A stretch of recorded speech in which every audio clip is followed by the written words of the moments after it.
Hi friends, welcome to మీరాత్ అండి. ఈరోజు ఇంకో కొత్త రెసిపీతో మీ ముందుకు వచ్చానండి. అది ఏంటంటే హోమ్ మేడ్ రస్మలై అండి.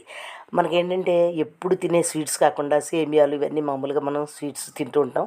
ఇలా చేసుకున్నాం అనుకోండి, మన ఇంట్లోని తినడానికి బాగుంటుంది, ఎవరైనా వచ్చినా సరే పెట్టడానికి కూడా చాలా బాగుంటుందండి. దానికి ఏంటంటే లీటర్ పాలు తీసుకున్నామండి, బాగా మరిగించాము.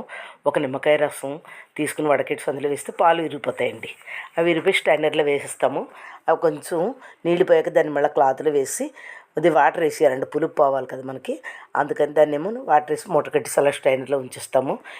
ఇది మనం 200 గ్రాములు షుగర్ తీసుకున్నామండి. ఒక గిన్నెలో వేసుకుని వాటర్ వేసుకుని గులాబ్ జామ్ పాకంలాగా వచ్చినట్టుగా పట్టి సిమ్లో ఉంచుతామండి. ఇదిగో మనకి ఇది మనం వడకట్టేసి ఉంచాం కదండి, మనకు పొడి పొడిగా అవ్వాలండి. ఇది ఇలాగా ముద్దగా ఉండకూడదు. అయితే మళ్ళీ 1 లీటర్ పాలు తీసుకున్నామండి, 100 గ్రాములు షుగర్ వేసుకున్నాం, ఫుడ్ కలర్ వేసుకుని మరిగించి అది కూడా పక్కన ఉంచుతామండి. ఇది బాగా ప్రెస్ చేయాలండి. ఈ పదార్థం అంతా ప్రెస్ చేసి బిళ్ళల్లా చేసి పాకంలో వేసి 10 మినిట్స్ పాకంలో అలా ఉడకాలండి. ఆ ఉడికిన వాటిని తీసి మనం ఏం చేయాలంటే రెడీ చేస్తాం కదండి పాలు, అందులో వేసేయడమేనండి. అంతేనండి. చూసారా ఎంత టేస్టీగానో ఉంటుందండి. ఎవరైనా తినడానికి చాలా బాగుంటుంది.